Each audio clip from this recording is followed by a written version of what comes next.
So Gracie and I are heading over to Asylum Lake for a walk. We're driving separately because she has work afterwards. But I decided to take the back road because I kind of want to drive by my old apartment. I don't know. Lately, for some reason, I've been missing that place a lot. Like, I have a lot of good memories of my apartment. Whoa! Dude, that was like a full-blown hawk or something. That was a big bird. Dang. Sorry, that really distracted me. Yeah, I've just been kind of missing my apartment a lot lately. I feel like I took it for granted a lot. Like, I was living in town, I was living close to all my friends. I'm even starting to miss my old job a lot, and I don't know, I think I left for good reasons, but I also think I could have maybe dealt with those reasons a little bit better than just up and quitting. Because now I'm living in Galesburg, which is out in the middle of nowhere, working in Paw Paw, which is out in the middle of nowhere on the opposite side of town, and it's just, I don't know. I'm maybe it's just, you know, one of those the grass is always greener on the other side type of things.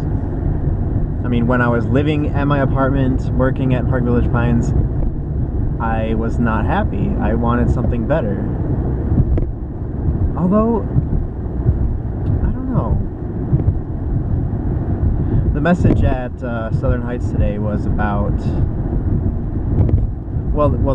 the main theme of the message was putting your knowledge into action, which I think is really cool because I've been learning a lot about the cold learning cycle, which is, in my own words, a cycle from experience to observation to interpretation to application, and then back around continuously as you learn and grow. And I have honestly noticed that there's a big gap, almost a wall between the interpretation and the application, because I do that so much. I make observations, I interpret those observations, come to some conclusions and some concrete takeaways that I engrave into my mind, and I know this is the way things should be, and this is what I should do. But then it's the actually getting up and doing those things that and obviously a lot of people really struggle with. So that was the idea behind today's message, and basically the points were that you have to stand together, you know, be in community, have a group of people that you can depend on, and be vulnerable with. Secondly, overcome anxiety, which is, yeah, that's a big deal. I mean, I struggle with anxiety and depression daily, and I do think that really holds me back a lot. So one of the ways that my pastor suggested to overcome anxiety is to just practice contentment in everything. He made a point that really struck me. It wasn't even a point so much as it was just a phrase, and that phrase was, "I want what I have," which, I mean, it's a short, simple phrase, but it carries a lot of weight. I mean, when I pray, I'm usually praying for something that I don't have. I'm usually saying, you know, God, things are not the way they should be. Things are not the way I want them to be. So God, please,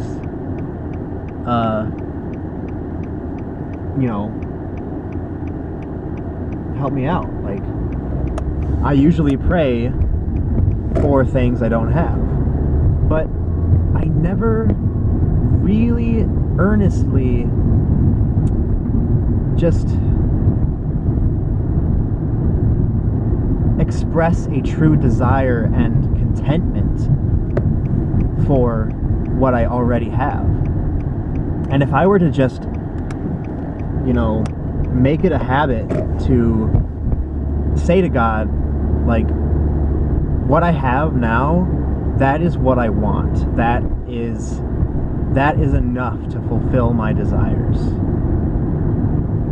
And just thinking about that and applying that to my living situation and my work situation. I just passed by the street that I used to go down to get to Park Village Pines, and in like 5 minutes I'll be where I used to live. But I wasn't content there, and I'm not content where I am now. It takes me half an hour, literally 30 minutes, to get from my house in Galesburg to my work in Paw Paw. But I don't know. Maybe it's not about my situation. Maybe it's just about being content with my situation. It's so hard though. Because, I can't honestly say in my heart that I want things the way they are. Because I don't. I miss my apartment. I miss my old job. I guess that's okay. It's okay to want things to change. Honestly, I think there's a difference between being content and settling. I don't think God wants us to settle for where we are. But obviously He doesn't want us to complain, So maybe that's the key. It's not to complain about where you are, but it's also not to just accept blindly the situation you're in. I think it's really a matter of time. Maybe I can move back to my old apartment. Maybe I can get my old job back. But obviously that's not going to happen in the next 5 minutes. So can I adopt that spirit of contentment with where I am now, knowing that it's not going to be this way forever? I guess that's what it's really about.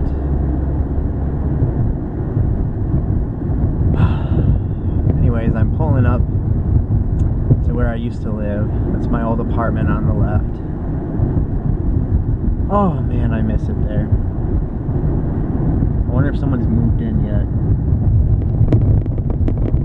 Dude, if my apartment were still unoccupied, I would snatch that up in a heartbeat. That was such a good apartment.